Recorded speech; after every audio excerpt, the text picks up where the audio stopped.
Muy buenas noches, damas y caballeros.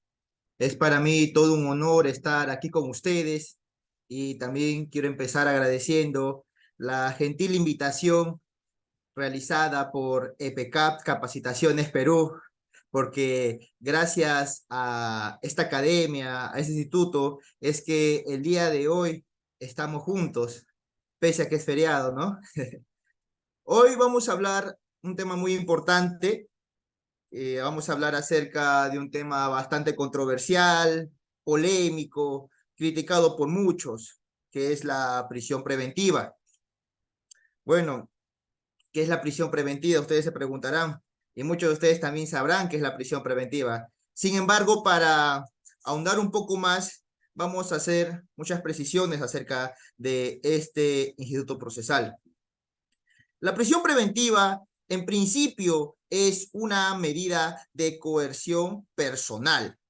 Es la más grave de nuestra legislación, la más severa del ordenamiento jurídico, debido a que por sus efectos y trascendencia es el problema por antonomasia del proceso penal. ¿Y eso por qué? Porque se priva de su libertad a una persona que constitucionalmente es considerada inocente. ¿Por qué? Porque la prisión preventiva, como vuelvo a recalcar, es una medida de coerción. Entonces, esta se dicta sin que exista una sentencia judicial firme, debidamente motivada.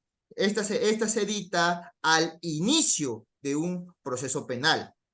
Asimismo, como vuelvo a recalcar, al privar de su libertad de la persona, hablamos de que se lesiona pues un derecho muy importante, ¿no? Porque la vida, para mí, la vida es un derecho fundamental. Sin embargo, luego de la vida, considero de que tenemos el derecho a la libertad como un derecho importante, un derecho global. Y bueno, el derecho a la libertad, tal y como lo señalan varios juristas, se califica con un valor superior dentro del ordenamiento jurídico, toda vez que conforme lo establece el Pacto Internacional de Derechos Civiles y Políticos, la prisión preventiva no debe ser, ¿qué cosa? No debe ser una medida que se aplica automáticamente, debido a que esta limita gravemente el derecho a la libertad. Es por ello que en el Pacto Internacional de Derechos Civiles y Políticos se establece que la prisión preventiva solamente puede ser dictada ¿por quién? Por un órgano jurisdiccional. Y esta orden debe estar debidamente motivada. No se puede dictar porque se me ocurre o porque yo quiero, sino tengo que fundamentar las razones por las cuales estoy afectando el derecho a la libertad de un ser humano, de una persona, toda vez que esta es de carácter provisional, debido a que no es eterna, ¿no? Se da solamente por un plazo limitado, un plazo regulado por la ley. Y bueno, la duración, como vuelvo a recalcar, está precisada ya sea en el ordenamiento jurídico de cada uno de los países, ¿no? Porque no podemos olvidar que existen plazos y cada país regula un plazo por el cual dura esta medida. Asimismo, está condicionada, que es muy importante precisar esto, está condicionada a que exista peligro de fuga suficiente, ¿no? Para poder presumir que una persona se va a ausentar dentro de las actuaciones del proceso.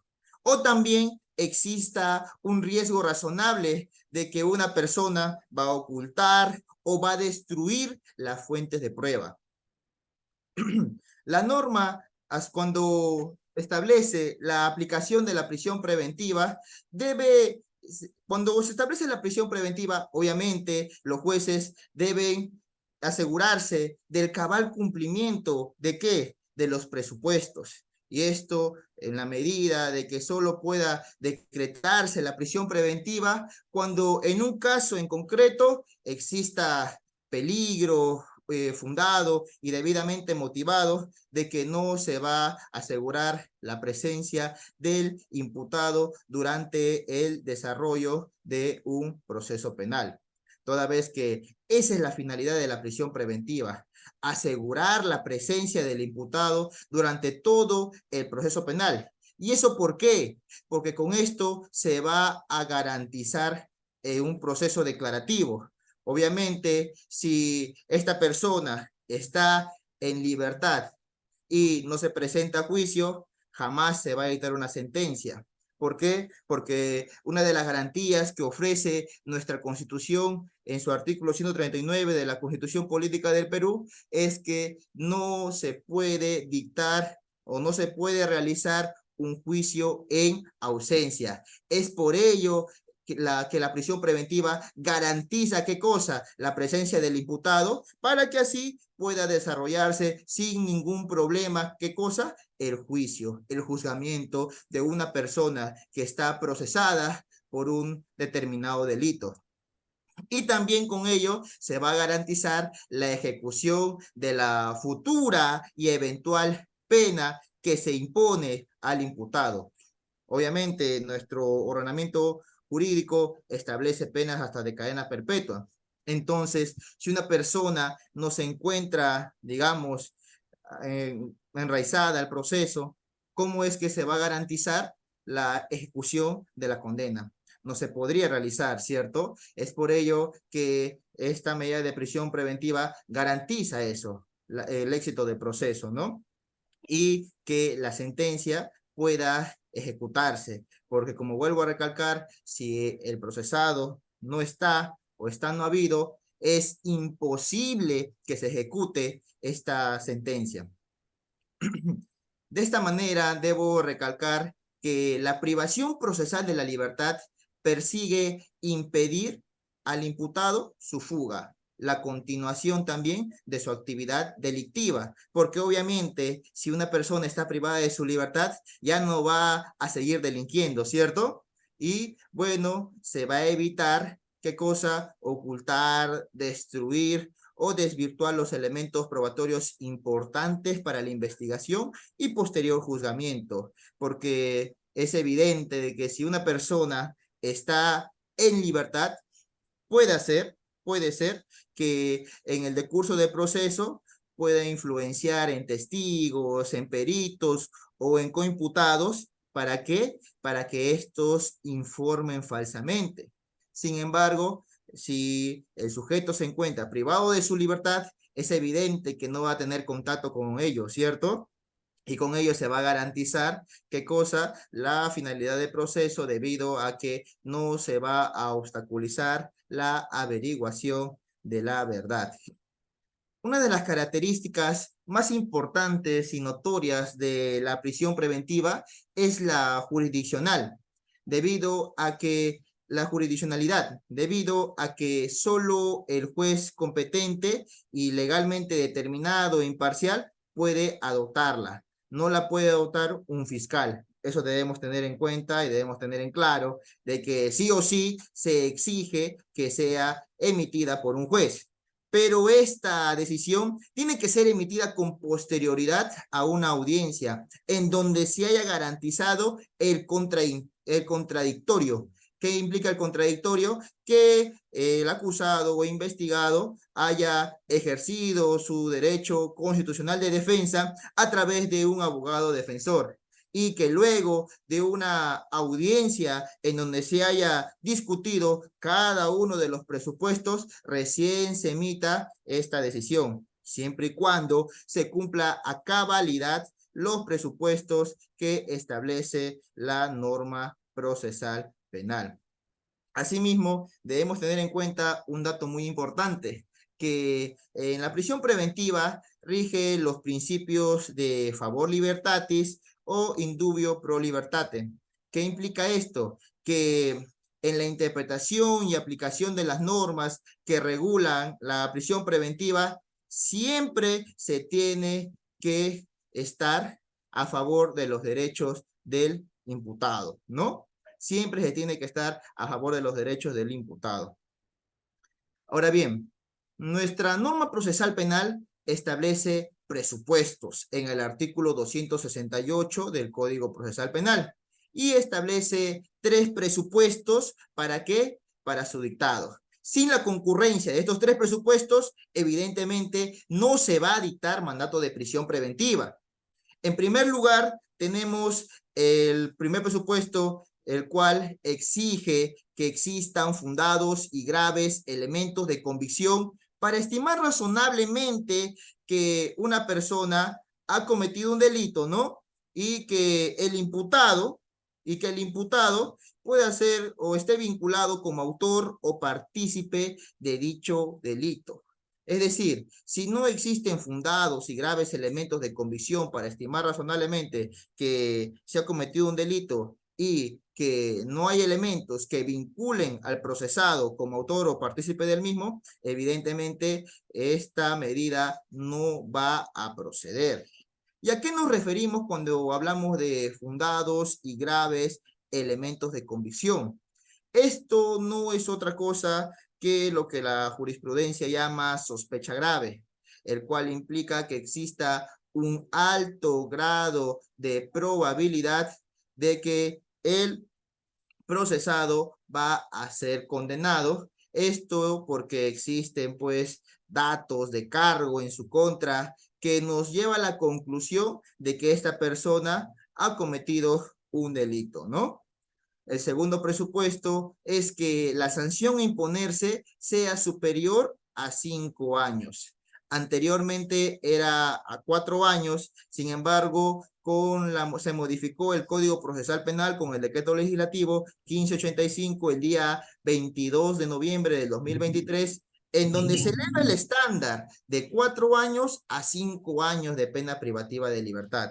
Esto implica de que si la sanción a imponerse no es superior a 5 años, actualmente desde el 22 de noviembre del 2023, no se podrá dictar mandato de prisión preventiva en contra de ninguna persona.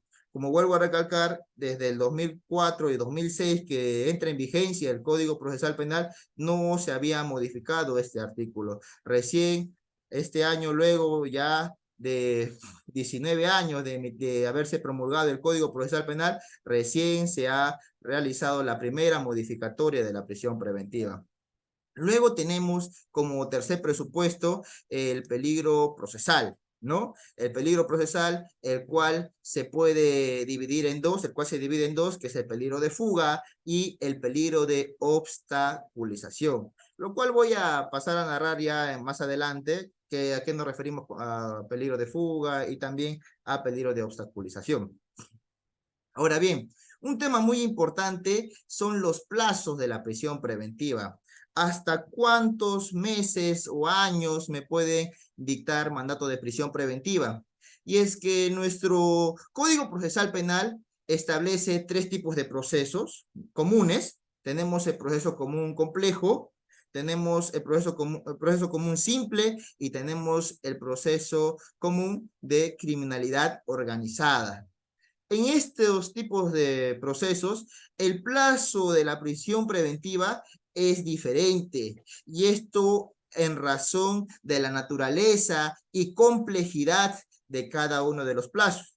Obviamente, no se va a dictar, no podrá ser el mismo plazo para casos simples o para casos de crimen organizado, en donde existe pluralidad de imputados, pluralidad de delitos, en donde se requiere la actuación de diversos actos de investigación, de la realización de pericias.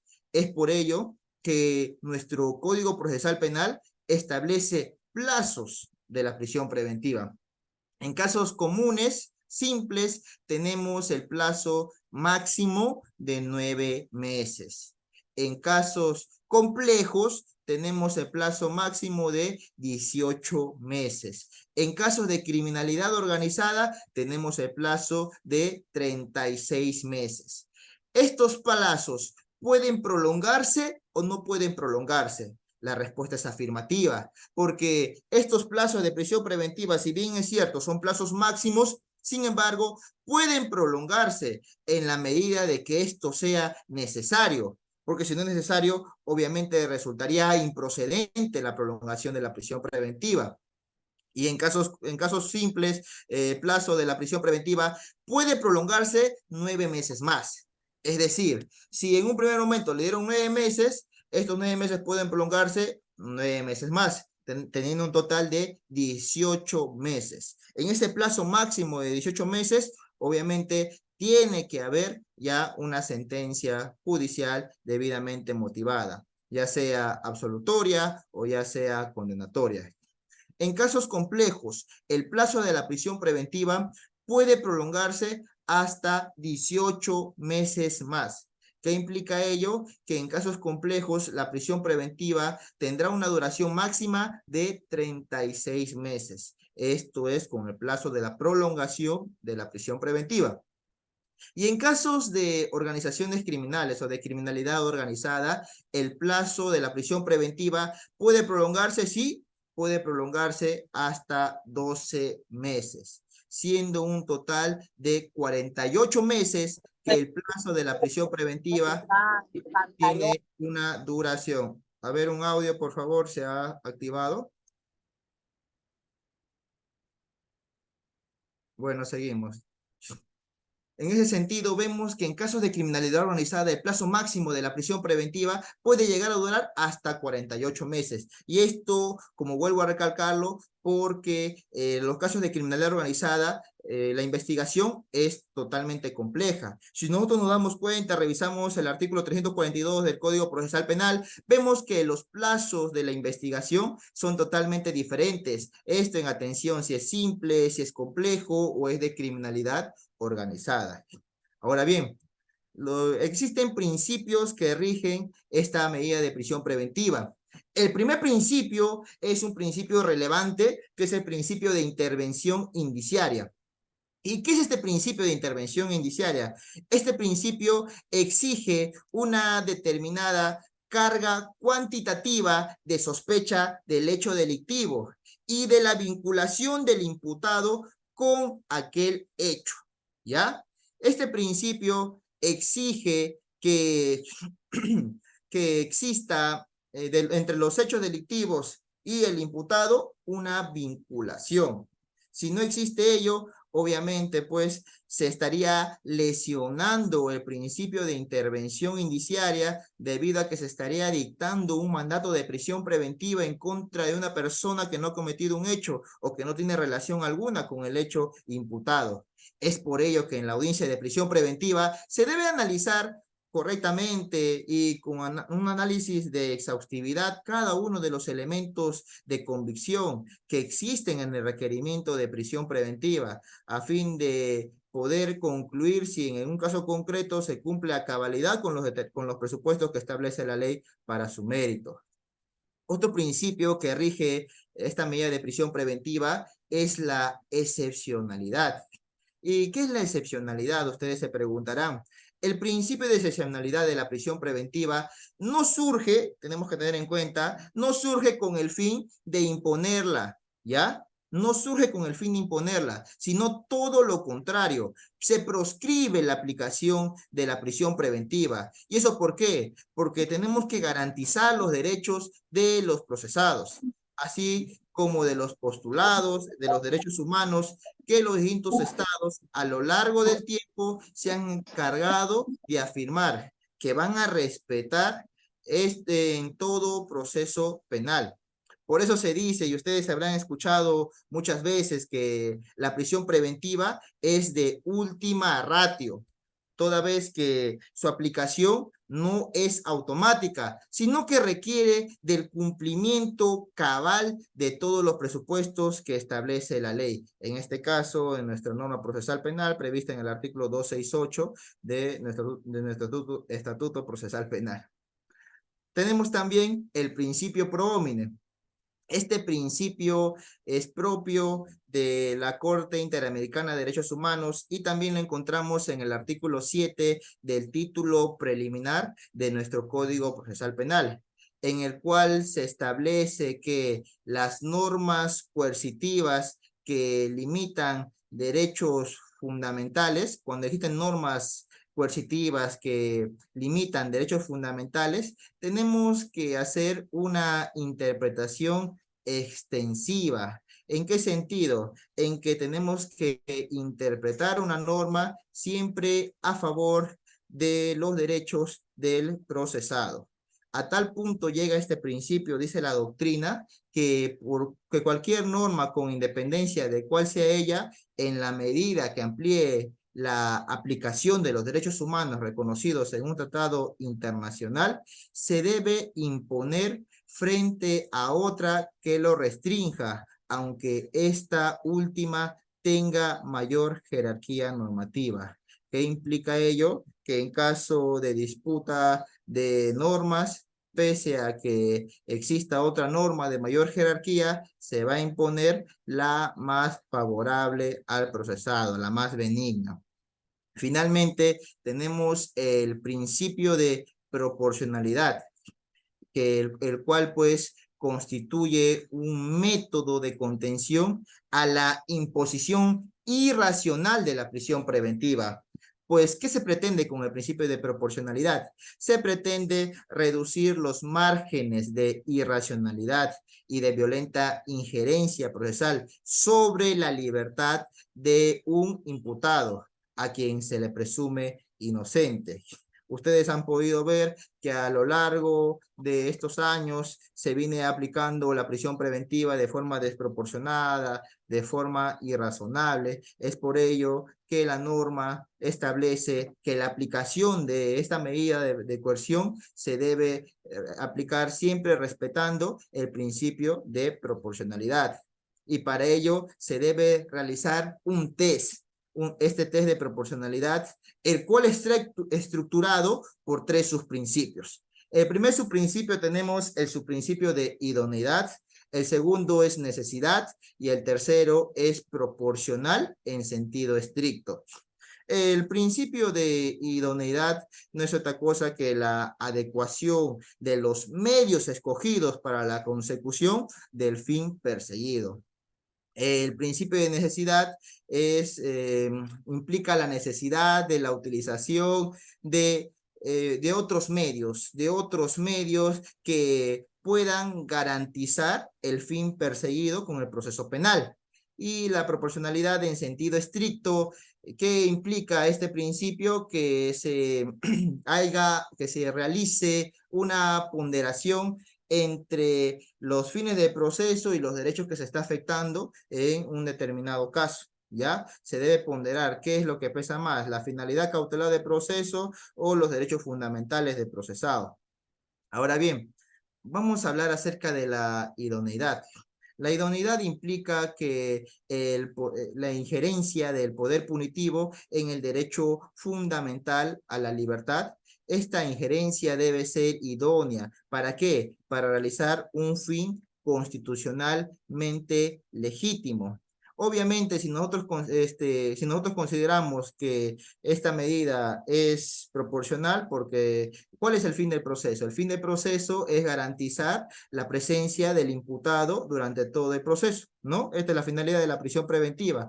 Y obviamente nosotros podemos considerar que sí, la medida es idónea porque efectivamente la prisión preventiva va a garantizar la presencia del imputado durante todo el proceso penal, ¿no? Es por ello que respecto a la idoneidad no se hace un mayor análisis porque sí o sí esta medida cumple con su principio. ¿Por qué? Porque lo que se quiere es garantizar y con la prisión preventiva se puede garantizar la presencia del imputado durante el proceso. Sin embargo, cuando hablamos de su principio de idoneidad, debemos recalcar de que en este subprincipio se analiza si existen otras medidas alternativas a la prisión preventiva y efectivamente nuestra norma procesal penal establece medidas alternativas, sí establece medidas alternativas a la prisión preventiva. Tenemos la comparecencia restrictiva, tenemos el impedimento de salida del país, tenemos la caución económica, los cuales pues son medidas alternativas a la prisión preventiva, los mismos que sí pueden garantizar también la presencia del imputado durante todo el proceso. Obviamente, todo ello bajo Todo ello bajo el estricto mandato de que en caso de incumplimiento, digamos, de una restricción, se revoque, tal y como ha sucedido en el caso del ex consejero Iván Noguera Ramos. Hace poco se le ha dictado mandato de prisión preventiva por el plazo de 19 meses, debido a que había pedido un permiso para que para que salga del país, para que viaje a Argentina por unos 5 días. Sin embargo, ha pasado un mes y este señor no ha regresado. Es por eso que la fiscalía ha requerido que regrese al país y no lo ha hecho, por lo que se le ha pedido su revocatoria de su comparecencia restrictiva y ha pedido la prisión preventiva, lo cual ha sido aceptado por el juez supremo de investigación preparatoria, y el día de hoy cuenta pues con una medida de 19 meses de prisión preventiva, esto a razón del incumplimiento de una de las restricciones. Asimismo, respecto al principio de proporcionalidad en sentido estricto, este principio implica la habilitación de la prisión preventiva solo cuando el grado de realización del fin cautelar sea por lo menos superior o equivalente al grado de afectación del derecho a la libertad personal. Por lo que, siendo así, este es su principio, evalúa la magnitud del impacto que se causará al imputado con la prisión preventiva. Luego de esto, pues, que tenemos que, imagínense ustedes, en un caso concreto en donde se requiera prisión preventiva en contra de una persona mayor de 65 años de edad, que adolezca de enfermedades graves. Obviamente que, digamos, se cumple con todos los presupuestos en este caso. Sin embargo, nosotros tenemos el artículo 290 del Código Procesal Penal, el cual establece que se impondrá detención domiciliaria pese a corresponder prisión preventiva cuando el imputado pues tiene más edad, es mayor de 65 años de edad, o también cuando adolece de graves enfermedades, ¿no? Que afecten gravemente su estadía dentro del establecimiento penitenciario. En este tipo de casos, nosotros tenemos, con la prisión preventiva no se está privando el derecho a la salud de la persona, solamente se está limitando el derecho a la libertad. Es por ello que nuestra norma procesal penal establece esta medida alternativa a la prisión preventiva para personas que no solamente se afecte su libertad, sino también se afecte su derecho a la salud. Por eso es que existe la detención domiciliaria para casos tasados, exactamente, ¿no? Cuando una persona es mayor de 65 años, obviamente, ¿qué fuga va a existir en ese caso? Una persona mayor de 65 años que sufre de diversas enfermedades, esta persona no se va a fugar. Es por ello que nuestra norma procesal establece medidas alternativas a la prisión preventiva a fin de no afectar otros derechos fundamentales adicionales a la libertad. Ahora bien, vamos a hacer un análisis jurisprudencial de toda la jurisprudencia que ha existido a lo largo de nuestro Código Procesal Penal. En primer lugar, tenemos la resolución administrativa 325-2011, que es la circular sobre prisión preventiva que muchos de ustedes tal vez conozcan, ¿no? Mediante esta resolución, que no es vinculante, ¿no? No es vinculante o, digamos, o no es una doctrina legal vinculante, solamente a través de esta resolución administrativa se fija pautas metodológicas y criterios jurídicos. ¿Para qué? Para que todos los jueces lo apliquen, ¿no? Porque antes no había, bueno, hasta el 2011 no se había emitido ningún acuerdo plenario de prisión preventiva, y es por eso que era necesario que se fije pautas, metodologías, criterios. ¿Para qué? Para su correcta aplicación, debido a que existía un uso desmedido de la prisión preventiva. Toda vez que se abrió un proceso penal e inmediatamente se dictaba acto de prisión preventiva sin que se cumpla pues con los presupuestos que establece la ley. Y de esta resolución circular de prisión preventiva, quiero rescatar tres cosas, ¿no? Primero, que en esta circular se establece que para el dictado de la prisión preventiva es necesario contar con datos graves, dice el presidente. En ese tiempo era el doctor César San Martín Castro. Decía que se debe contar con datos graves y suficientes indicios procedimentales ilícitos, dice, de que el imputado está involucrado en los hechos, ¿no? Entonces, esto es muy importante debido a que desde el 2011 se establece que para dictamato de prisión preventiva se debe contar con datos graves, se debe contar con datos suficientes de que el imputado está involucrado en los hechos. Sin embargo, agrega un dato muy importante que es que no se puede exigir una calificación absolutamente correcta, sino racionalmente aproximativa al tipo legal referido, ¿no? Asimismo, se agrega lo que se establece ya en el Acuerdo Plenario 1/2019, que debe estar presente todos los presupuestos de punibilidad y de perseguibilidad.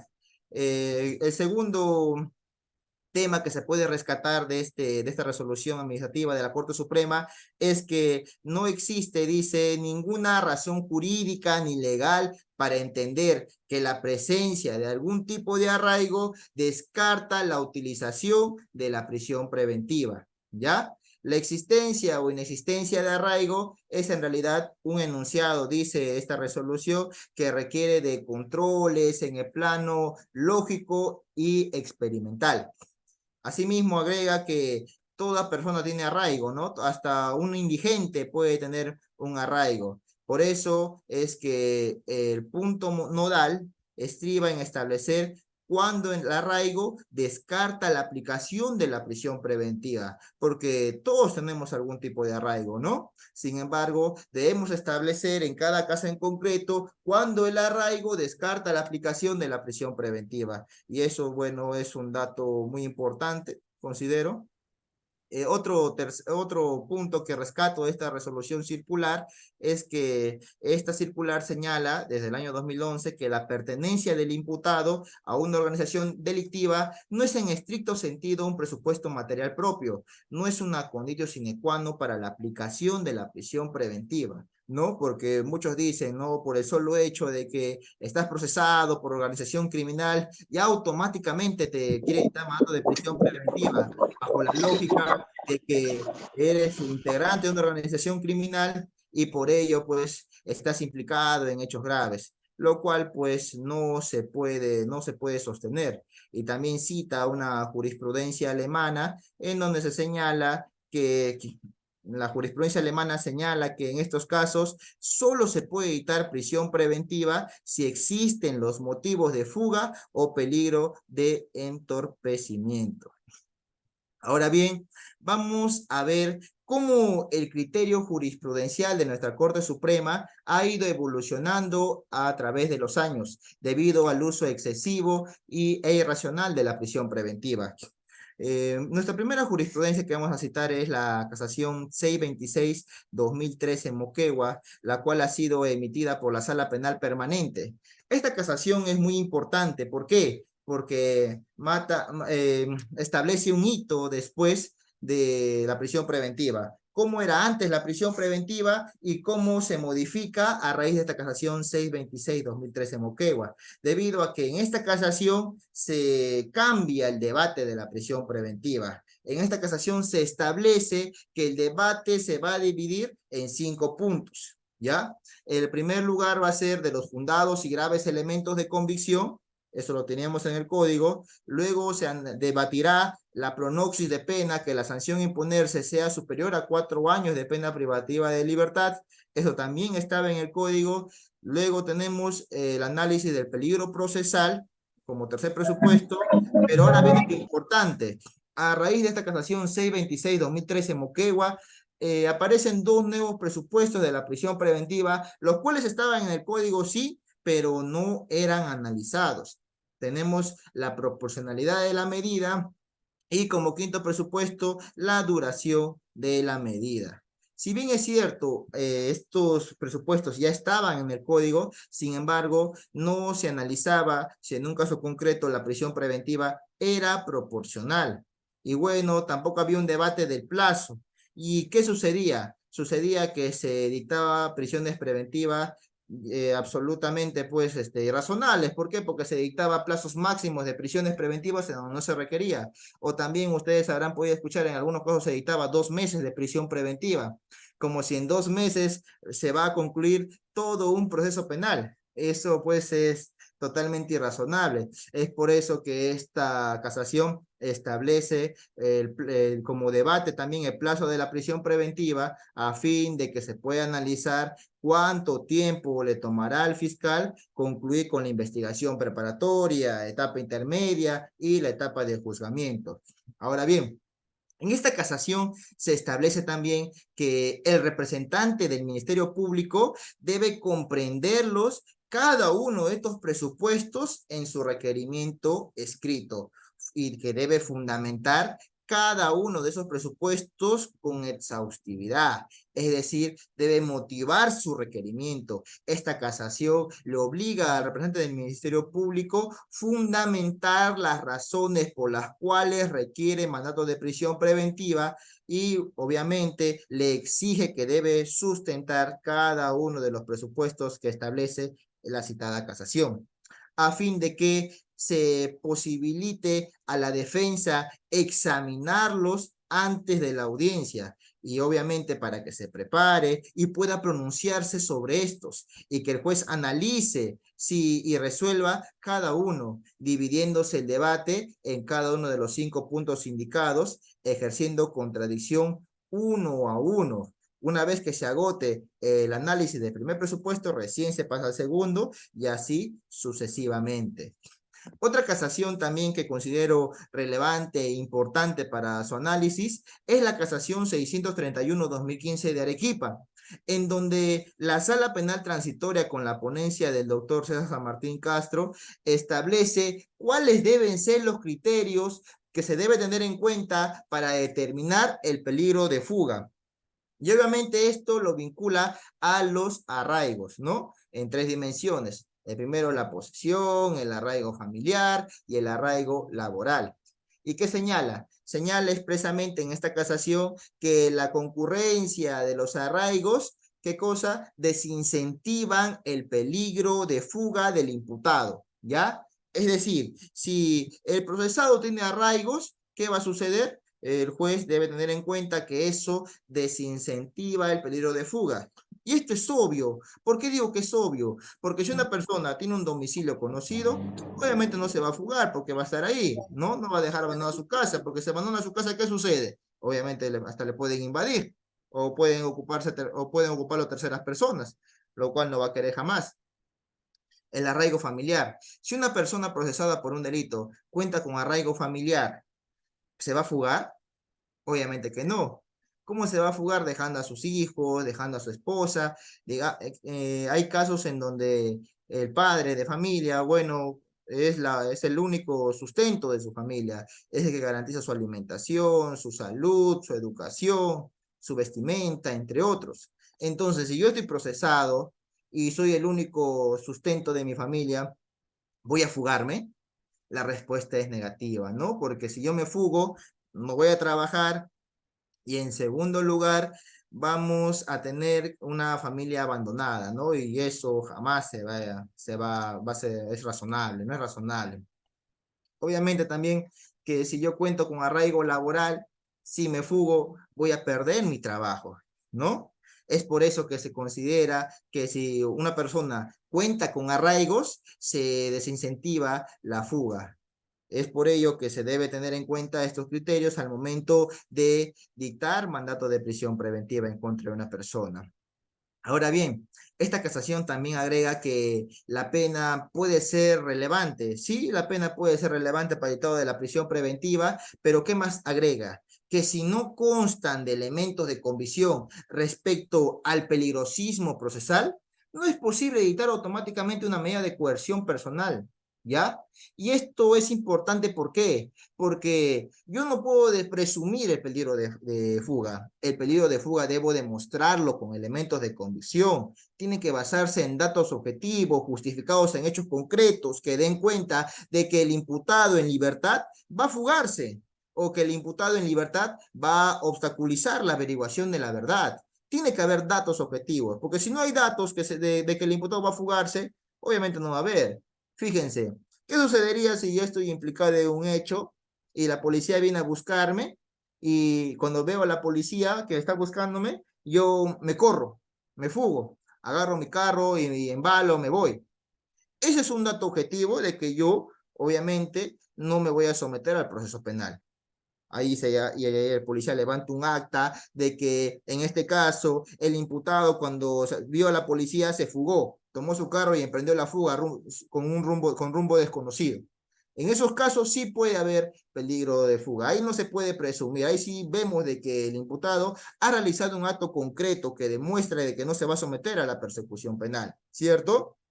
Otro caso puede ser cuando a mi testigo yo le llamo, le acoso, le digo, oye, declara de tal forma, le entrego un papel, declara, di esto.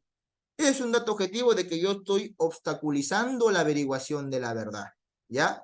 Ahí se levanta, el testigo va a la fiscalía y dice, señor fiscal, mira, acá me ha entregado un papel, el imputado. Eso es un dato objetivo de que yo voy a obstaculizar la averiguación de la verdad. Pero si no existe eso, ¿podríamos presumir de que voy a obstaculizar la averiguación de la verdad? La respuesta es negativa.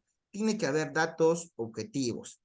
Asimismo, en esta casación, el procesado era un ciudadano español por el delito de colusión, ¿ya? Entonces se decía que como el señor es extranjero, pues hay peligro de fuga, ¿no? Y es por eso que en Arequipa se dicta mandato de prisión preventiva en contra de esta persona, y esta persona pues impugna esa decisión porque es totalmente irracional, discriminatorio, que por el solo hecho de que yo sea extranjero me dicte mandato de prisión preventiva. Y es por ello que la Corte Suprema establece que asumir que el peligro de fuga se constata por la sola condición de que el imputado es extranjero es un acto discriminatorio por razón de nacionalidad, debido a que lo que importa no es que el ciudadano sea extranjero o no, sino lo que importa es que el señor tenga o no tenga arraigo dentro del país. Y el señor estaba enraizado en el país porque tenía un trabajo, tenía una familia, tenía una casa, lo cual demuestra pues de que por el solo hecho de ser extranjero no se te puede dictar mandato de prisión preventiva, sino, como vuelvo a recalcar, debe existir elementos de convicción respecto a peligro procesal. Si no hay en un caso concreto, obviamente no se va a dictar mandato de prisión preventiva, así se es extranjero. Lo que importa es el arraigo en un caso concreto. Otra casación que considero que también es importante su análisis es la casación 564-2016 de Loreto, en donde la sala penal permanente, la sala penal transitoria, el señor José Luis Lecaros Cornejos, establece que para la prisión preventiva la apariencia del delito es un presupuesto, ¿ya?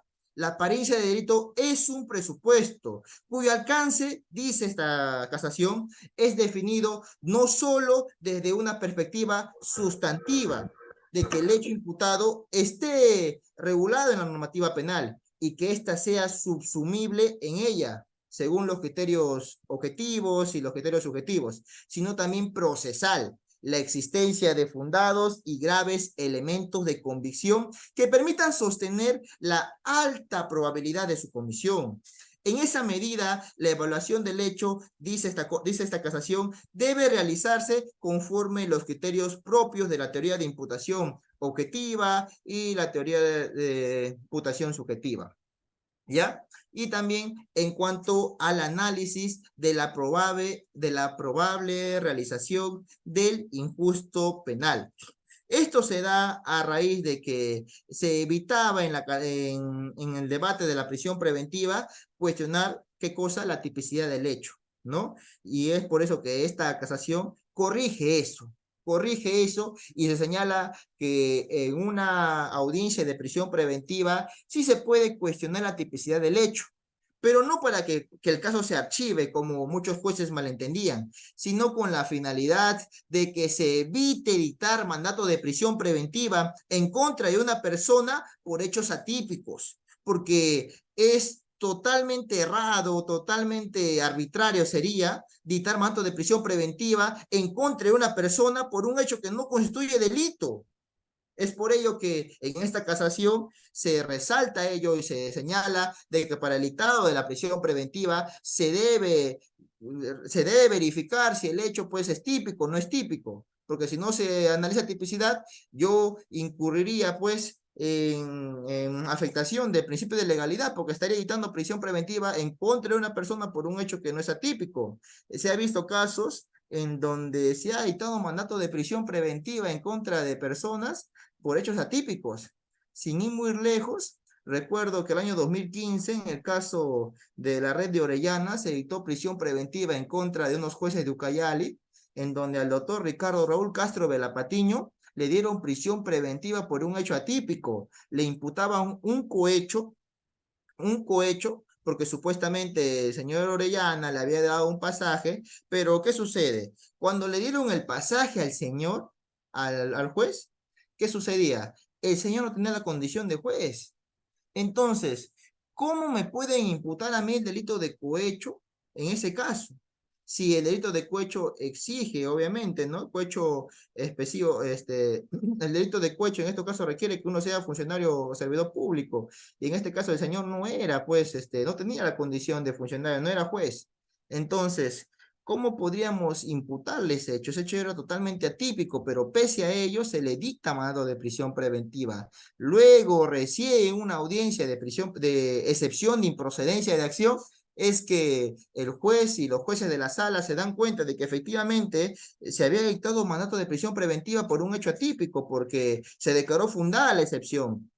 Se declaró fundada la excepción y es a partir de ello que el señor pide su cese de prisión preventiva porque se había visto ya, bueno, le imputaban el delito de organización criminal y el delito de cohecho y obviamente que al declararse fundada la excepción por el delito de cohecho, el pronóstico de pena bajó y ya no tenían esos elementos por los cuales se le había dictado prisión preventiva y es por eso que le dan también su cese de prisión preventiva. Pero fíjense el grave error de parte de los jueces, y eso que hablamos de jueces supremos, porque había un juez de investigación preparatoria supremo y una sala penal especial de la Corte Suprema, quienes habían dictado prisión preventiva y no tuvieron en cuenta el cuestionamiento del abogado durante dicha audiencia, en donde había señalado que el hecho por el cual se le había dictado prisión preventiva o se les pretendía dictar mandato de prisión preventiva a su defendido era atípico. Es por eso que yo considero que esta casación de Loreto es totalmente importante para el correcto desarrollo de una audiencia de prisión preventiva.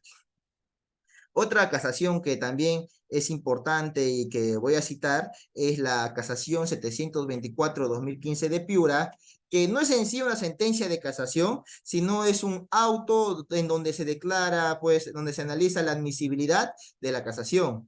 Y en esta casación, pues, en este auto se establece acerca del principio, se habla acerca del principio de imputación necesaria, ¿ya? Y es importante porque mediante la casación 626-2013 de Moquegua, se establecía de que si tú cuestionas la imputación necesaria, pues vete a una audiencia de tutela de derechos y ahí se debatirá si existe o no existe imputación necesaria, o si tú cuestionas la tipicidad de los hechos, pues vete a una audiencia de excepción de improcedencia de acción para que discutas tipicidad.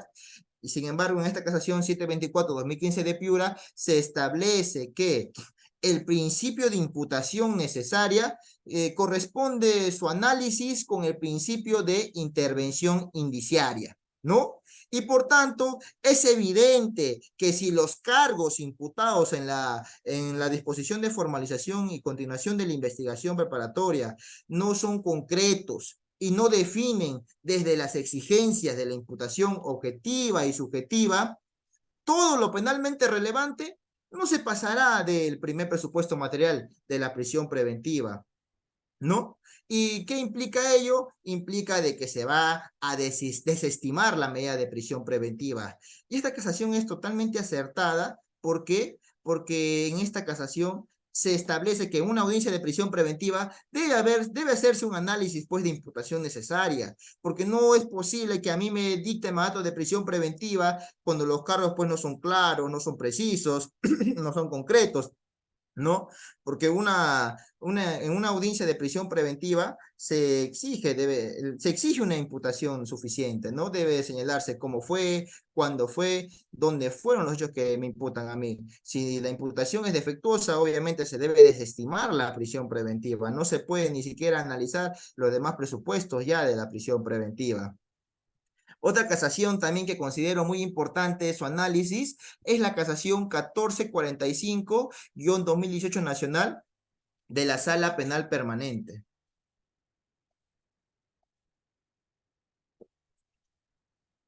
En esta casación, nuestra Corte Suprema establece que en un caso concreto, bueno, que no, en la audiencia de prisión preventiva no se puede exigir lógicas de arraigo laboral basados en la exigencia de un trabajo dependiente, de un trabajo formal, o que exista un contrato de trabajo permanente o una línea de vida laboral en una empresa o institución con máximos niveles de funcionamiento o integración en el comercio e industria de primera categoría. ¿Y eso por qué?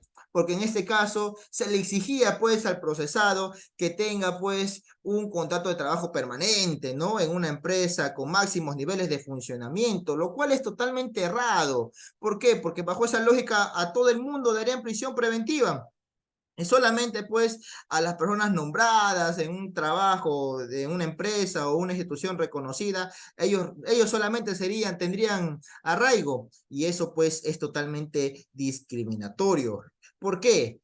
Porque la Corte Suprema justo en esta casación establece que solo se requiere para los arraigos, para acreditar los arraigos, que una persona realice labores concretas y por esas labores concretas perciba ingresos para mantenerse a sí mismo y para sustentar también a su familia, ¿no? Este es el análisis que realiza la Corte Suprema. ¿Qué dice la Corte Suprema? Para concluir que una persona tiene arraigos, hay que analizar qué labores realiza una persona. Concretamente, ¿qué labor realiza? Realiza, pues ya, es abogado litigante, ¿no? ¿Percibe ingresos como abogado litigante? Sí, sí percibe ingresos. ¿Cómo ese ingreso se mantiene? Sí, se mantiene él, se mantiene a su familia. Eso se debe acreditar para acreditar la arraigo laboral, ¿no? No hay que ser exhaustivos o no hay que ser, digamos, discriminatorios con el trabajo. Basta con acreditar labores concretas, ¿no? Basta con acreditar también los ingresos y que a raíz de esos ingresos pues puedas sustentarte tú mismo y puedas sustentar también a tu familia. Asimismo, mediante esta casación, también se establece que el hecho de que una persona tenga pasaporte y registre viajes al extranjero de los que regresa, no constituye, obviamente, un peligro de fuga, ¿no? Si no se demuestra, dice la Corte Suprema, lo que tiene que demostrarse es que a los lugares en donde viajó tiene conexiones que le permitan quedarse o ocultarse, o que por sus contactos con terceros en el extranjero tiene una infraestructura para que lo pueda albergar y así pueda evitar que la justicia lo alcance. Fíjense, ¿qué sucede que si ustedes van al extranjero y después de que van al extranjero les abren un proceso penal por delito X y dice, existe peligro de fuga porque este señor tiene su pasaporte y ya viajó al extranjero, ¿ah? Ya viajó al extranjero y como viajó al extranjero puede volver a viajar y puede fugarse, ¿no? Va a obstaculizar el proceso, no se va a someter a proceso, entre otros. Ese criterio es indebido. ¿Por qué? Porque no basta con decir, oye, tengo pasaporte, sino, ¿cuál es lo que importa en sí? Que esta persona haya regresado. Imagínense ustedes se van de vacaciones, yo hace unas semanas me fui, digamos, a Cartagena de Indias, ya. Me fui a Cartagena de Indias, me fui unos 3 días, unos cuantos días, me fui y regresé y solamente me fui de paseo, ¿ya? Por ese solo hecho, ¿yo tendría peligro procesal? La respuesta es negativa.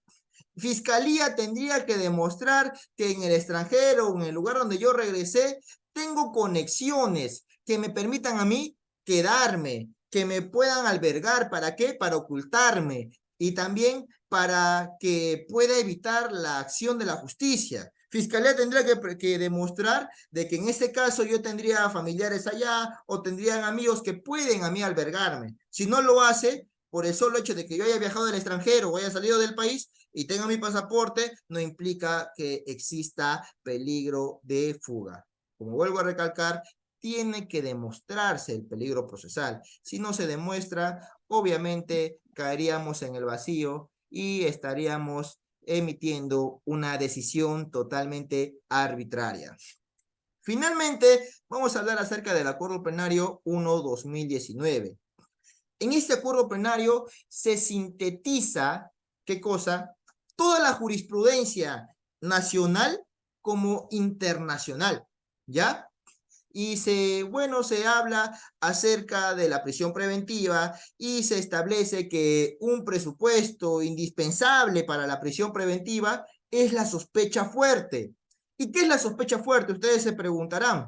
La sospecha fuerte, pues, requiere que en tanto juicio de atribución del delito imputado se exija que existan, pues, fuentes o medios de investigación, medios de prueba que vinculen al imputado con el hecho delictivo.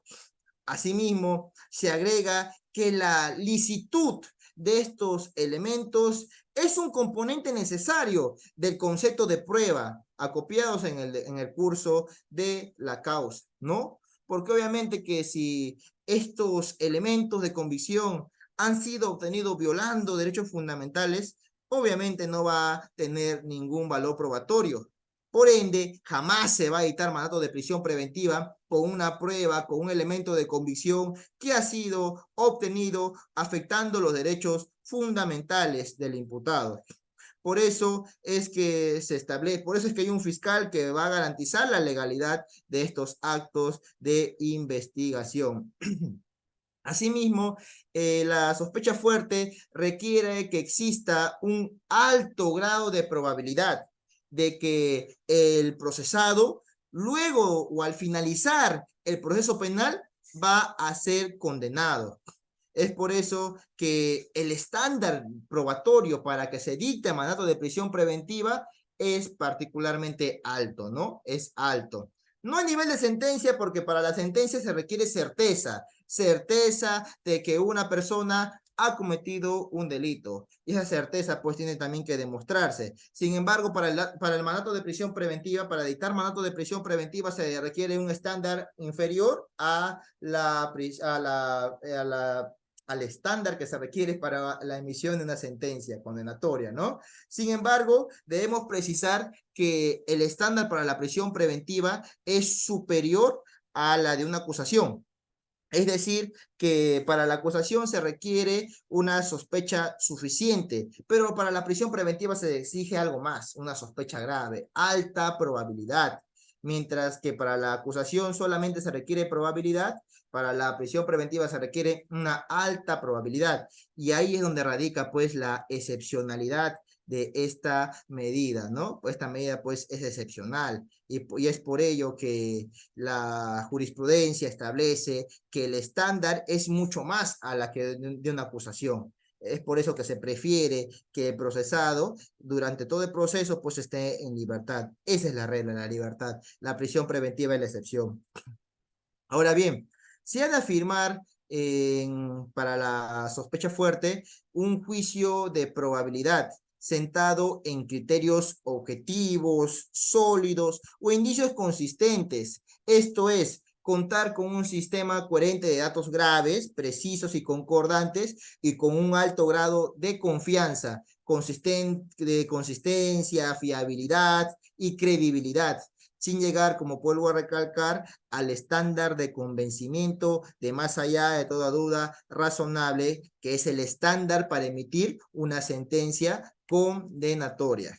Ahora bien, cuando se habla de juicio de imputación, el juicio de imputación siempre un determinado delito requiere de que precisamente el hecho imputado sea delictivo. No puede carecer de tipicidad penal y que además no se debe acreditar la concurrencia de alguna causa de excepción o extinción de la responsabilidad penal. Imagínense pues ustedes que se dicte una prisión preventiva en contra de una persona por un hecho en donde la acción penal ha prescrito. No se puede. Entonces, es por eso que también se debe analizar ello al momento de estar en una audiencia de prisión preventiva, porque esta audiencia requiere de un cierto grado de desarrollo de una imputación, una probabilidad concreta de que el imputado haya cometido un hecho punible. Y también, como se ha señalado anteriormente, otro requisito indispensable para la prisión preventiva es que esté confirmado el peligro procesal, ¿no? Es por eso que se requiere que en un proceso penal para el dictado de la prisión preventiva, la existencia de un hecho constitutivo de infracción penal y la existencia de un sujeto pasivo del proceso penal, ¿no? Que en donde se haya, el cual pues esté precisado en la disposición de formalización y continuación de la investigación preparatoria.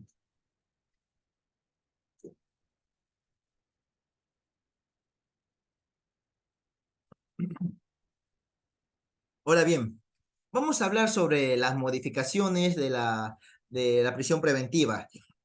Sobre las últimas modificaciones que hace un momento hice mención, tenemos el decreto legislativo 1585 del 22 de noviembre del 2023, el cual pues, fue emitido por la Presidenta de la República, la cual emitió este decreto. ¿Y cuál es la finalidad de este decreto? Ustedes se preguntarán. Mediante este decreto, pues, se modifica el Código Penal, el Código Procesal Penal, el Código de Ejecución Penal, entre otros también decretos legislativos, con la finalidad de que se dote de mejores condiciones normativas que impacten en la reducción de los niveles de hacinamiento carcelario. Y esto, pues, en atención o en cumplimiento de la sentencia del Tribunal Constitucional en el expediente 5436-2014, proceso de habeas corpus, en donde el TC pues ha establecido y ha declarado la existencia de un estado de cosas inconstitucional debido al hacinamiento carcelario, ¿no? Hace unos años atrás se emitió esta sentencia en donde se ha establecido que si hasta el 2025 no se repara esta grave afectación a los derechos fundamentales de los internos, las cárceles van a cerrar, ¿no? Mediante este decreto legislativo 1585, en el artículo 3 se modifica el artículo 268 del Código Procesal Penal, el cual no había sido modificado desde que entró en vigencia el nuevo Código Procesal Penal, y esta modificación es relevante. ¿Por qué? Porque se eleva la valla de la pronouncing de la pena. Antiguamente era 4 años de pena privativa de libertad y actualmente son 5 años de pena privativa de libertad para el dictado de la prisión preventiva.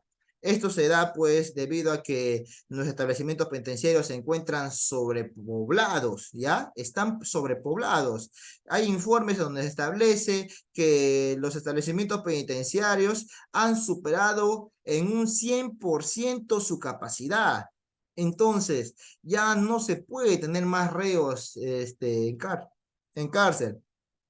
Es por eso que se eleva la valla, ya no es 4 años de pena privativa de libertad, ahora es 5 años de pena privativa de libertad, debido a que en un cuarto donde solamente deben estar, digamos, 8 personas, hay 16 o hay 20 personas en un solo cuarto, ¿no? Es por ello que el Tribunal Constitucional ha declarado que existe un estado de cosas inconstitucional respecto del permanente y crítico hacinamiento en la capacidad de albergue, calidad de su infraestructura e instalaciones sanitarias, de salud, de seguridad, entre otros servicios básicos a nivel nacional.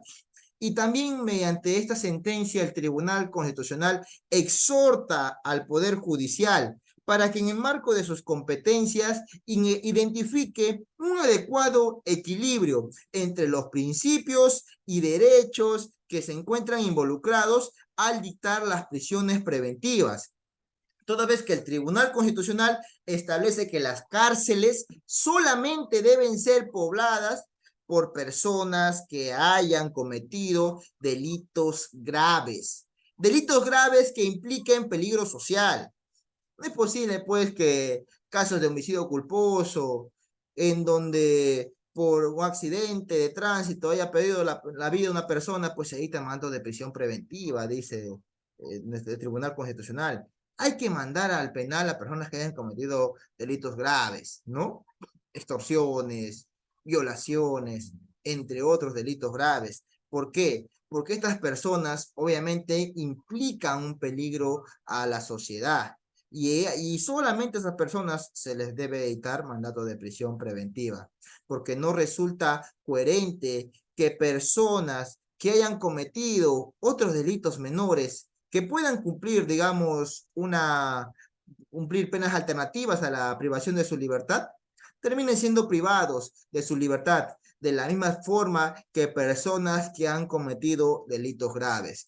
Muchas veces hemos visto, hemos escuchado que personas tranquilas, que por errores judiciales ingresaron a los establecimientos penitenciarios, bueno, han salido totalmente diferentes, han salido con un cambio de pensamiento, ya lo que eran tranquilos, ahora pues salen de frente a cometer actos ilícitos, o también existen casos en donde personas lamentablemente son abusadas sexualmente en estos establecimientos penitenciarios. Existen varios casos en donde son abusados jóvenes de 20 años abusados sexualmente y se contagian de enfermedades graves, de VIH, de SIDA. Es por ello que hay que tener mucho cuidado. Si una persona es juez y nosotros somos jueces, hay que tener mucho cuidado y hay que pensar en el proyecto de vida de la persona al momento de dictar mandato de prisión preventiva, porque no puedo dictar mandato de prisión preventiva porque me da la gana o porque quiero, sino porque está debidamente comprobado que se ha cometido un delito y que la persona procesada es la que ha realizado ese delito y que exista peligro procesal en dicho caso. Es por ello de que el Tribunal Constitucional emite esta sentencia y bueno, a través de este decreto legislativo se eleva la valla de la prisión preventiva en el extremo de la prognosis de pena a fin de que no se dicte prisión preventiva en contra de personas que cometieron delitos con penas menores a 5 años de pena privativa de libertad. Ahora bien, vamos a hablar acerca también de algunas medidas alternativas a la prisión preventiva, esto a raíz del decreto legislativo 1585, el cual ha modificado los artículos 4 y 5 del decreto legislativo 1322. En este decreto legislativo, pues, se regula la vigilancia electrónica personal y se establece que la vigilancia electrónica personal procede también para las personas procesadas por delitos cuya pena privativa de libertad no sea superior a los 10 años, dice. ¿Ve?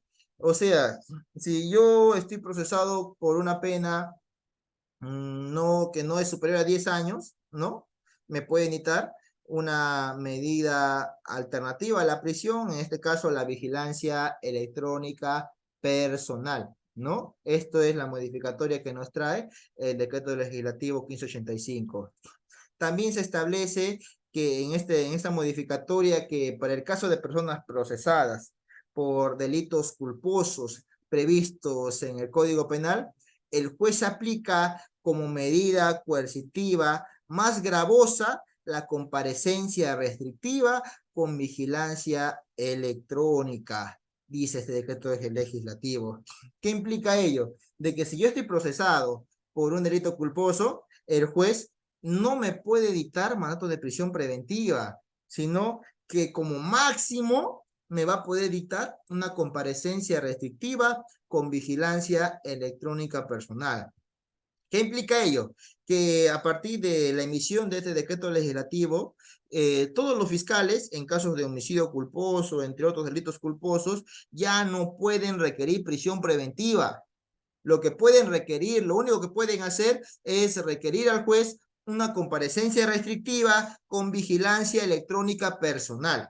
Eso sí lo pueden hacer. ¿Por qué? Porque este decreto establece que esta es la medida más gravosa que se puede aplicar. Por eso es que yo como fiscal ya no podría requerir prisión preventiva para la persona que ha cometido un delito culposo, ¿no? No podemos olvidar también de que este beneficio de la comparecencia restrictiva de la vigilancia electrónica personal que diga, no es para todos los delitos, ¿ya? Existen determinados delitos que están excluidos de la aplicación de la vigilancia electrónica personal, como los delitos de homicidio, feminicidio, violación, trata de personas, entre otros delitos graves, ¿no? También cuando los delitos sean cometidos por integrantes de una organización criminal o personas vinculadas a ellas, ¿no? A esas personas pues no les alcanza esta medida de vigilancia electrónica personal. Asimismo, tenemos en los casos de la aplicación de la medida de vigilancia electrónica personal con su comparecencia restrictiva, no es aplicable a las personas que han sido anteriormente condenadas por delito doloso, ¿no? O si tienen la condición de reincidente o habitual. Sí, obviamente que en esos casos pues no aplica este decreto legislativo, ahí expresamente lo prohíbe. También cuando su internamiento sea consecuencia de la revocatoria previa de la pena de vigilancia electrónica personal. O también en esos casos no aplica, no aplica la vigilancia electrónica personal. Para finalizar, vamos a hablar acerca de qué es lo que podemos alegar en una audiencia de prisión preventiva, ¿no? Si es tu primera audiencia de prisión preventiva, bueno, como todo abogado, tienes que prepararte, ¿no? En primer lugar, para sustentar en una audiencia de prisión preventiva, lo recomendable es saber el caso en concreto. Tienes que saber sí o sí el caso en concreto para saber qué puedes alegar en una audiencia de prisión preventiva. Aparte de saber el caso en concreto, los hechos del caso, tienes que saber la ley, tienes que saber la doctrina, tienes que saber la jurisprudencia para que puedas defender a cabalidad en un caso de prisión preventiva. Es un consejo, ¿no? Es un consejo. Hay que saber la ley, la doctrina, la jurisprudencia y el caso concreto. Ahora bien, ¿qué alegas en una audiencia de prisión preventiva? ¿Cómo puedes defender una audiencia de prisión preventiva? En primer lugar, tal y como hemos visto, hemos analizado la jurisprudencia, tenemos que cuestionar la imputación. La casación 724-2015 de Piura señala que debes cuestionar la imputación necesaria. El acuerdo plenario 1-2019 señala que se debe debatir imputación necesaria. Los cargos deben ser concretos. Si los cargos no son concretos, obviamente, no se puede dictar mandato de prisión preventiva. ¿Por qué? Porque no me pueden privar de mi libertad a mí si es que yo ni siquiera sé los cargos. O sea, ¿de qué me voy a defender si no sé de qué me están imputando? Es por eso que se exige, es por eso que la imputación exige que se precise cómo, cuándo, dónde, las preguntas aristotélicas, ¿no? De cómo o qué hechos te atribuyen. Asimismo, los elementos de convicción, obviamente cuando se cuestiona la imputación, esta imputación nace de los elementos de convicción que ha recabado el fiscal durante las diligencias preliminares, ¿no? Obviamente que el fiscal no puede señalar hechos que no hayan sido construidos a partir de los elementos de convicción. Es decir, las proposiciones fácticas que realiza el Ministerio Público debe estar pues cotejado con los elementos de convicción que ha recabado. Si no, obviamente estamos pervirtiendo, ¿qué cosa? La imputación. ¿Por qué? Porque estamos sacando hechos que no están corroborados o que no han nacido a raíz de los elementos de convicción. También se pervierte la imputación o se afecta la imputación necesaria cuando el fiscal señala hechos que no tienen ninguna relación con el hecho, que te está imputando. Yo no puedo alegar hechos que no forman parte de la imputación. Eso también es una grave lesión al principio de imputación necesaria. Y si el fiscal señala hechos que no corresponden, hechos falsos, obviamente también que incurriría en una falta grave y hasta en una conducta delictiva, porque no podemos olvidar que el fiscal que cita hechos falsos en su requerimiento de prisión preventiva comete el delito de prevaricato, al igual que el juez.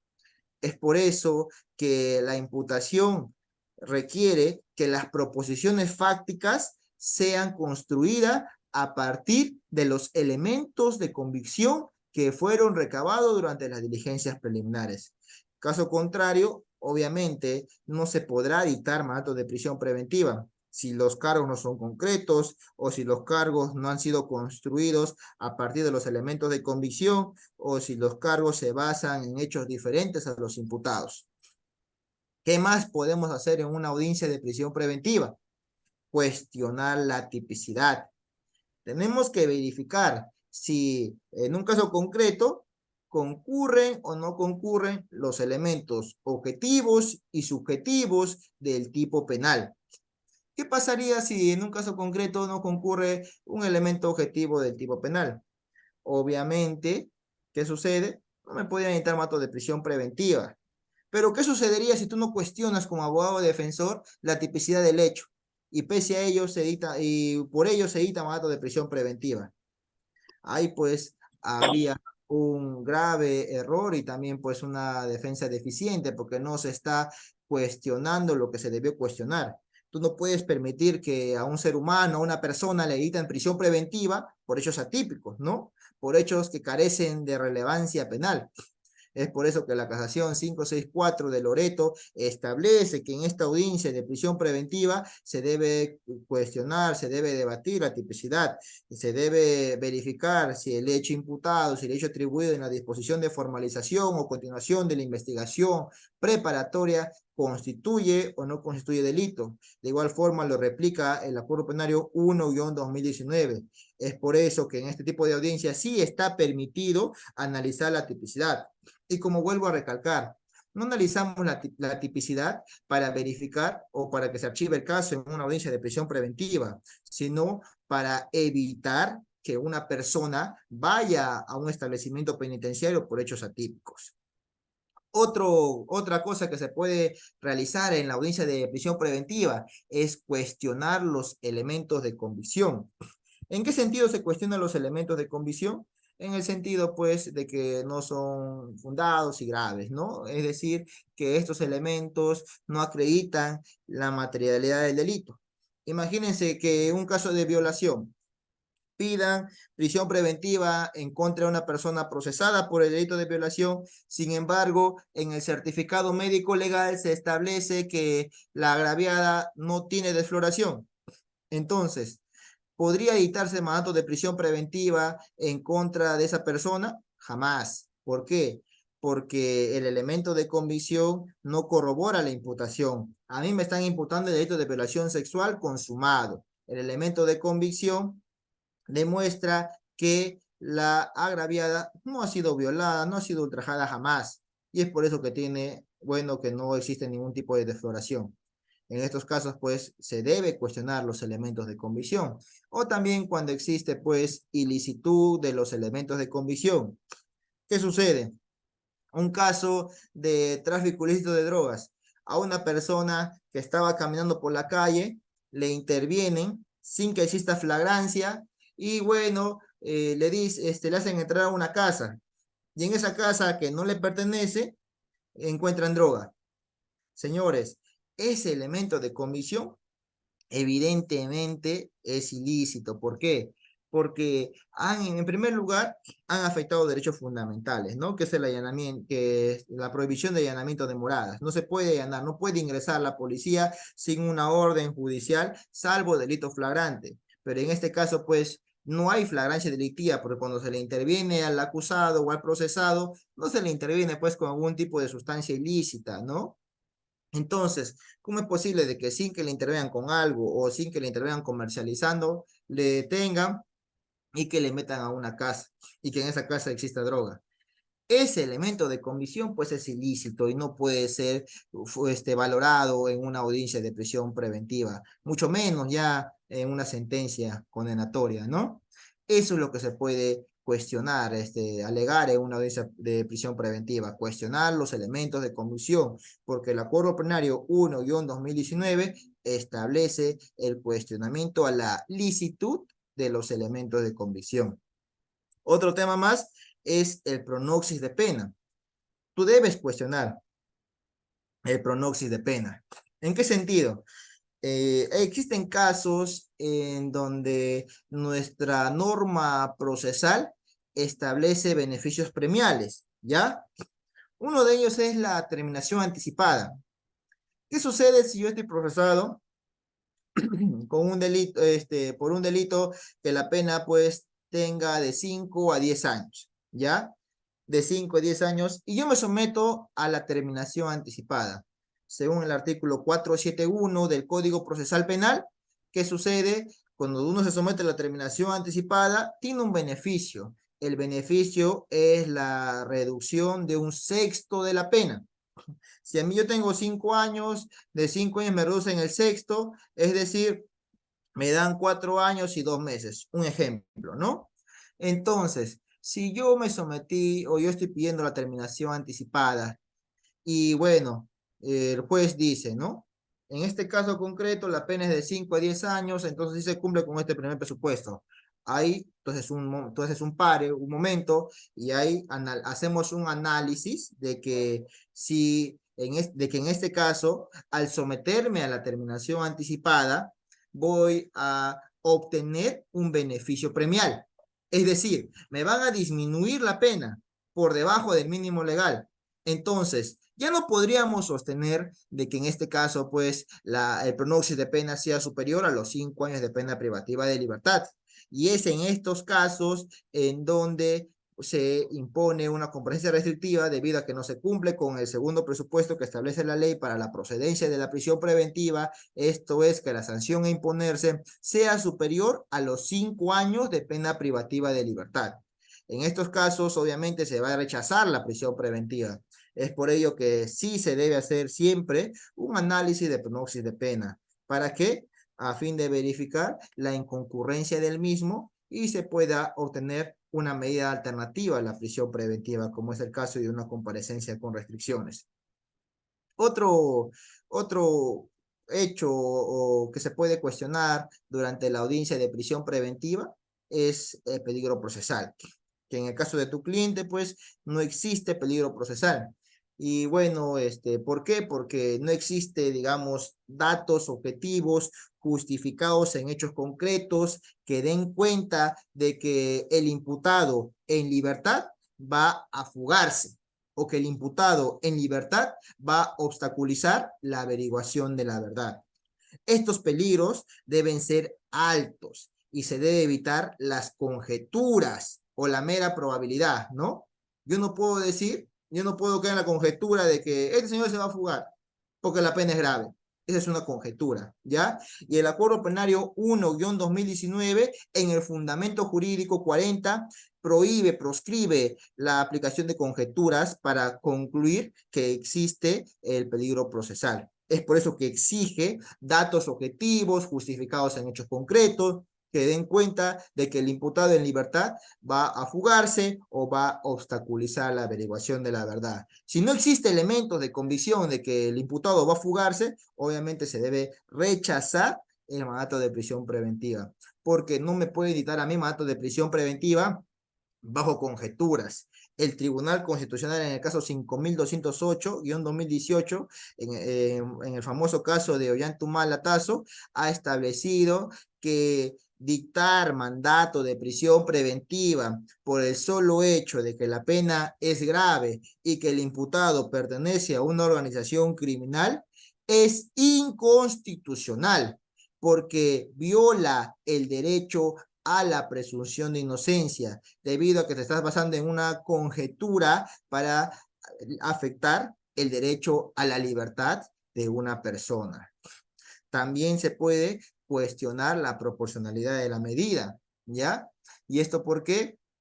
Porque si una medida de prisión preventiva no es proporcional, pese a que un caso concreto se cumple con todos los presupuestos que establece la ley para la procedencia de la prisión preventiva, esto es que existen fundados y graves elementos de comisión, que la pronóstico de pena es superior a los 5 años de pena privativa de libertad y que existe peligro procesal.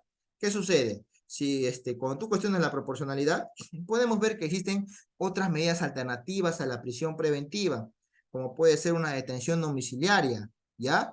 Y la detención domiciliaria, pues, va a sustituir la prisión preventiva. Es por eso que existen casos en donde pese a cumplirse con todos los presupuestos que establece la ley para la procedencia de la prisión preventiva, aplicando principios de proporcionalidad, se aplica otras medidas menos lesivas, como puede ser una detención domiciliaria o también una comparecencia restrictiva. Es por eso que se debe analizar en cada caso concreto si la medida es necesaria o no es necesaria. Obviamente que si yo, pues si el fiscal dice, oye, el imputado en libertad va a procurar o va a hacer que los testigos, que los peritos o coimputados informen falsamente. Entonces, si tú haces un análisis, si el fiscal dice, oye, si me están cuestionando el tema de que yo voy a inducir a los testigos o peritos o coimputados para que informen falsamente, entonces que me impongan la restricción, en una comparecencia restrictiva, la restricción de la prohibición de la comunicación con coimputados, testigos o peritos, bajo expreso apercibimiento de que en caso de incumplimiento se revoque y se dicte mandato de prisión preventiva. Entonces vemos que con la comparecencia restrictiva sí se podría evitar la averiguación de el peligro de obstaculización. ¿Por qué? Porque yo estaría prohibido de comunicarme con peritos, con testigos o con imputados. Entonces, si analizamos el principio de proporcionalidad, vemos de que es suficiente, ¿qué cosa? De dictar una comparecencia restrictiva, porque con esta restricción evitamos que el procesado influya en testigos, peritos o coimputados, ¿no? Y de igual forma se le puede imponer la restricción al imputado de la prohibición de acercarse a una determinada entidad. Ejemplo, si digamos yo soy trabajador de la Municipalidad Provincial de Coronel Portillo, ¿ya? Y que en el ejercicio de mis funciones como trabajador en dicha municipalidad haya cometido un delito, ¿no? Haya cometido delito, estoy procesado y me quieren editar mandato de prisión preventiva porque dicen que yo soy abogado de dicha municipalidad y como abogado de dicha municipalidad de Coronel Portillo, bueno, puedo destruir documentos, puedo modificar, puedo ocultarlas. Entonces, con una restricción, eso se podría salvaguardar, ¿sí? Me pondrían la restricción de no acercarme, digamos, a la Municipalidad Provincial de Coronel Portillo o no ingresar a dicha municipalidad, ¿no? La prohibición de no ingresar a la Municipalidad Provincial de Coronel Portillo. Con esa medida se evitaría, pues, un peligro de obstaculización, ¿no? Porque si se dice que voy a destruir medios de prueba, si yo no ingreso, ¿cómo voy a destruir? Va a ser imposible. Entonces, hay que analizar proporcionalidad a fin de verificar si la medida es necesaria o no es necesaria. Finalmente, se puede cuestionar también el plazo de la medida de prisión preventiva.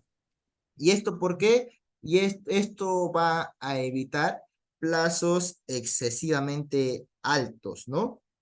Ustedes pueden ver en casos de organizaciones criminales, tal y como había señalado, el plazo de la prisión preventiva es de 36 meses.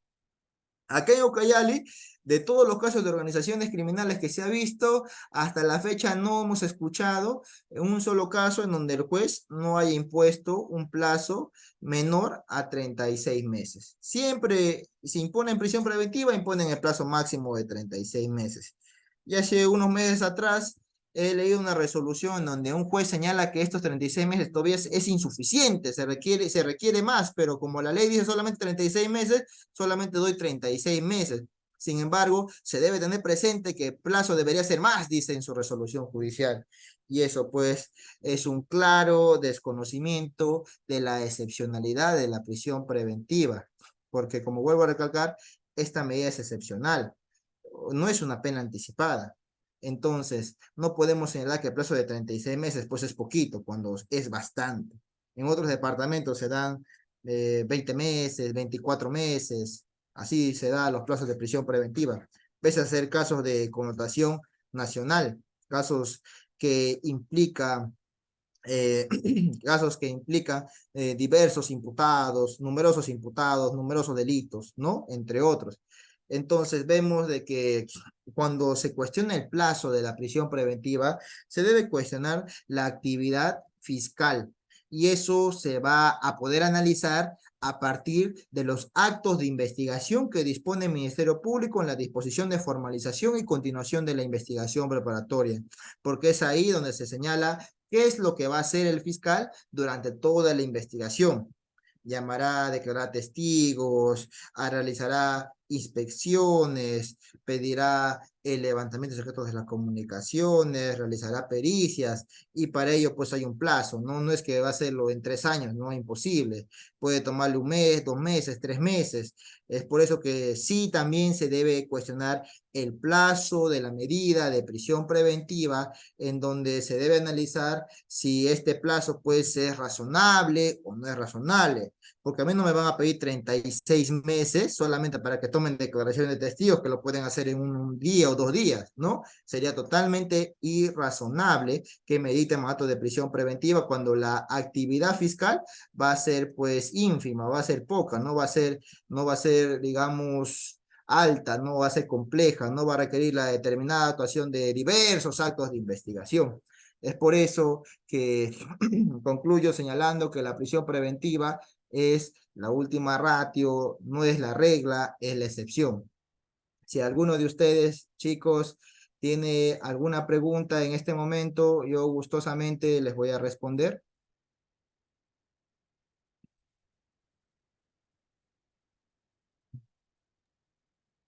Sí, doctor, bien, podemos ver en la sala que nos dejó una pregunta con respecto que con el trabajo independiente se puede, o con un trabajo independiente se puede justificar tener el arraigo laboral.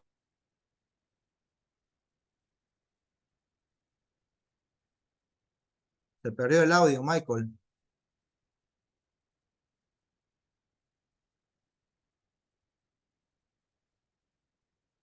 Michael,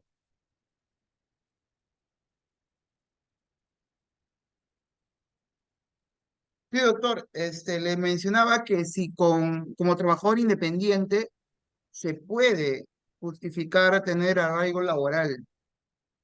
claro, como vuelvo a recalcar en la casación 1445-2018 nacional, la Corte Suprema ha establecido que se debe analizar que una persona realice labores concretas. Un trabajo independiente es una labor concreta. Y por ese trabajo independiente, esta persona percibe ingresos.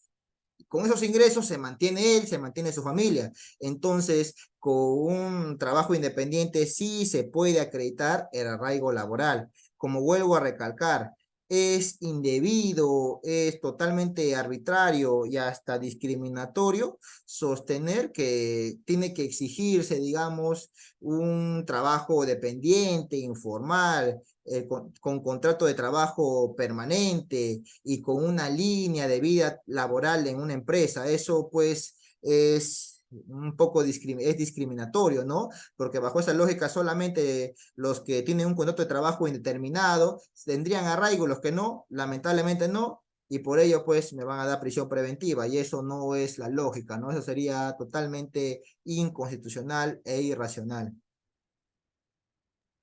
Muy bien, doctor. A ver si el participante tiene alguna repregunta. Tenemos otra pregunta del doctor Jorge. Nos menciona cómo se puede rebatir los arraigos de calidad. ¿Cómo se puede rebatir los arraigos de calidad? Es que si son de calidad, ¿cómo lo vas a rebatir? Si son de calidad, estaría acreditado pues de que el enraizamiento de una persona en un determinado lugar. ¿Por qué? Porque está acreditado tu arraigo laboral, tienes un trabajo permanente, con contrato de trabajo permanente, tienes una familia, tienes hijos, tienes una esposa, tienes un domicilio conocido, una casa propia. Si son de calidad, no lo vas a poder rebatir. Ya serían otros factores para determinar que en un caso concreto existe peligro de fuga. No podemos olvidar que el artículo 269 del Código Procesal Penal establece criterios para analizar el peligro de fuga. En este caso puede ser una conducta propia del imputado de que se va a fugar, ¿no? Como vuelvo a recalcar, les puse el ejemplo de que viene la policía, me viene a buscar y yo lejos de presentarme ante la autoridad, yo agarre mi carro y encienda y a toda velocidad huya de los policías. Eso sería determinante para decir, ¿no? A pesar de que esta persona tiene arraigo de calidad, señor, ha mostrado una conducta negativa de querer someterse a la persecución penal, ¿no? Podemos analizar otros factores como es el comportamiento procesal del imputado durante el procedimiento. Que me quiero que me digan cosas. Muy bien, a ver si otro participante tiene otra pregunta, puede levantar la mano o también pedirlo activando su audio, por favor.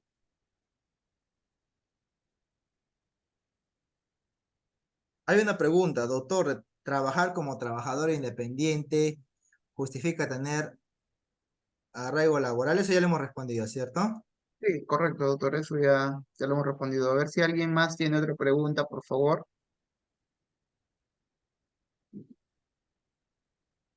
¿Algún participante más desea preguntar, consultar tal vez algo, un caso en concreto? Muy bien, creo que nadie, doctor. Bien, agradecer al doctor Brian Smith Robles Ajamí por estar presente el día de hoy y por disertar un tema muy importante. Pues es un tema que día a día nosotros vamos a encontrarnos como litigantes y estudiantes, ¿no? Pues con casos similares, ¿no? Y hasta parecidos, donde vamos a utilizar estas técnicas de litigación para poder defender a nuestros clientes. Agradecer nuevamente al doctor Brian Robles Sajamí y bueno, doctor, algunas palabras finales que tenga que dar. Sí, quiero agradecer a todos los que han participado en esta ponencia. Me da gusto tener a muchos amigos y conocidos que han estado presentes. Eso demuestra su interés en la academia y de querer profundizar algún un tema muy importante, ¿no? Como es la prisión preventiva. Quiero agradecer también al instituto, a la Escuela de Capacitación EPECAT por esta invitación y espero pues que me vuelvan a invitar a fin de poder disertar acerca de otro tema que sea de interés para la comunidad jurídica. Muchas gracias. Muchas gracias, doctor. Bien, gracias a todos los participantes. Antes de culminar, quisiera mencionarles que pueden inscribirse todavía.